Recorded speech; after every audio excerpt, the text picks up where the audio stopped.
Welcome to Language Hub. সালামু আলাইকুম। আজকে আমরা পড়ব অ্যাসার্টিভ টু ইম্পারেটিভ। তো আগে জানা দরকার অ্যাসার্টিভ সেন্টেন্সে আমরা কি করি, ইম্পারেটিভ সেন্টেন্স দিয়ে কি করি। অ্যাসার্টিভ সেন্টেন্সে কি করি, সাধারণ বিবৃতি। আর ইম্পারেটিভ দিয়ে কি করি, আদেশ, উপদেশ, নিষেধ, অনুরোধ, পরামর্শ। ঠিক আছে। হ্যাঁ, তারপরে যেমন আমরা যদি অ্যাসার্টিভের একটা বাক্য, সাধারণ বাক্য লিখি, মনে করো ইউ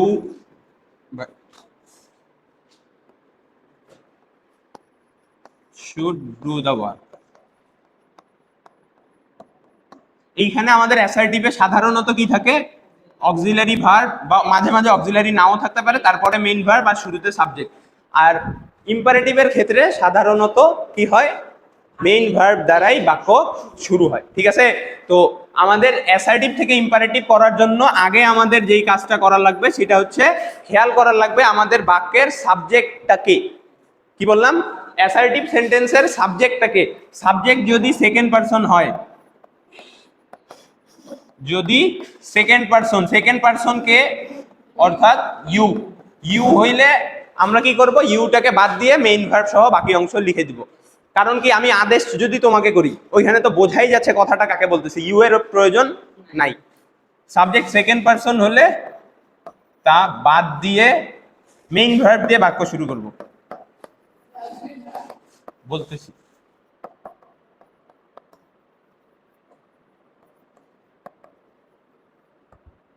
এখন স্বাভাবিক কোয়েশ্চেন আসতে পারে, অক্সিলারিও তো থাকতে পারে, অক্সিলারির কি হবে। দেখো আমরা কয়েকটা উদাহরণ দেখি।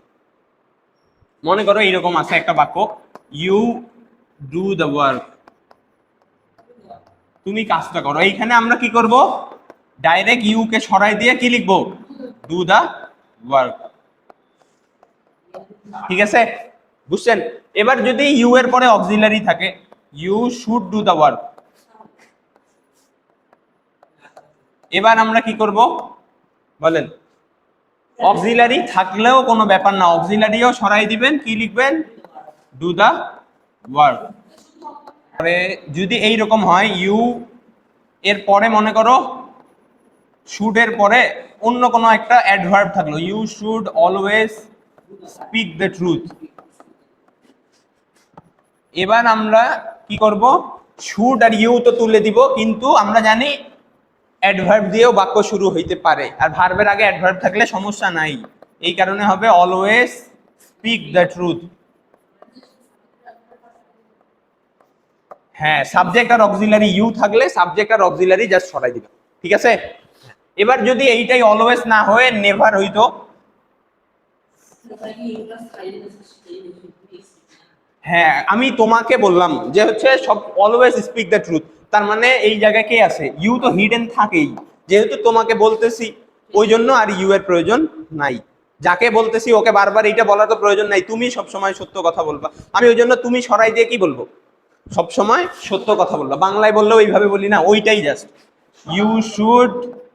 এবার মনে করো নেভার টেল এ লাই, তো you should never tell a লাই এ কি হবে, আবার আমরা সরাই দিব নেভার অ্যাডভার্ব দিয়ে শুরু করব, নেভার টেল আ লাই। ক্লিয়ার। কিন্তু ভেজাল হচ্ছে যদি এইখানে আপনার শুড নট থাকতো, একই কোয়েশ্চেন নেভার না থাকে যদি কি থাকতো, you should not tell a লাই। কেন সমস্যা এবার দেখো, নেভার তো অ্যাডভার্ব, এখন আমরা এই দুইটাকে সরাই দিলাম যদি, ঠিক আছে। যদি আমরা লিখি নট টেল এ লাই, ভেজাল হচ্ছে নট তো একা একা বসে না, অক্সিলারি ভার্ব লাগে। তো এইখানে আমরা কি করব, অক্সিলারি কি লাগবে, হ্যাঁ ডামি অক্সিলারি লাগবে। মেইন ভার্ব থেকে কি নিব, ইউ এর সঙ্গে, দ্বিতীয়ত আবার এর এই পাশে কে হিডেন আছে, ইউ এর সঙ্গে আমার কে বসে, ডু। আর টেন্স যেহেতু প্রেজেন্টে, তো হ্যাঁ do not tell a lie. Clear.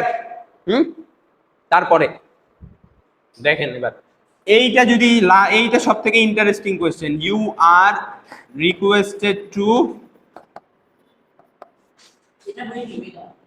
Close the door. আমরা দেখো ইম্পারেটিভ দিয়ে কি কি করতে পারি, আদেশ, উপদেশ, নিষেধ, পরামর্শ। তো এখন রিকোয়েস্ট করাও কি, হ্যাঁ অনুরোধ। অনুরোধ আমরা কোন অ্যাডভার্ব দিয়ে করি বলো তো, কাইন্ডলি। হ্যাঁ, তো এইখানে ইউ আর রিকোয়েস্টেড টু সরাই দিয়ে আমরা কি লিখবো, প্লিজ বা কাইন্ডলি। বুঝছেন? কাইন্ডলি ক্লোজ দ্য ডোর।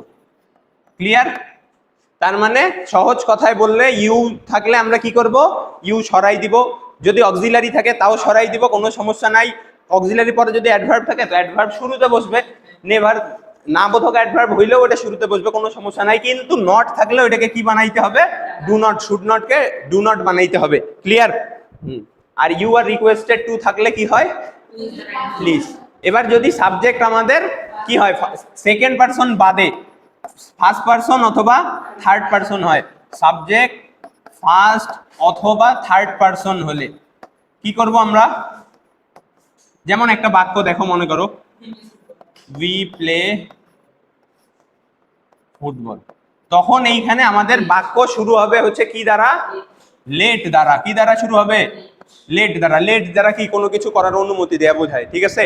হ্যাঁ, লেটের পরে আমাদের কি হবে, সাবজেক্টটাকে অবজেক্ট ফর্মে কনভার্ট করে দিব। কি করব, সাবজেক্টটাকে অবজেক্ট ফর্মে। তো আমরা শুরু করলাম লেট দিয়ে, যেহেতু আই কি first we first person, let, subject আর অবজেক্ট ফর্ম আস, এরপরে এই ভার্বটার মেইন ফর্ম বসবে।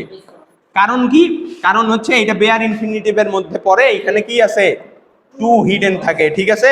এই কারণে আমরা এই জায়গায় কি লিখবো, মেইন ফর্ম, ভার্বের বেস ফর্মটা, তারপরে ভার্ব জিরো, তারপর ডট ডট, শেষে ফুল স্টপ, ঠিক আছে? Let us play football. Clear? যদি আরেকটা দেখি,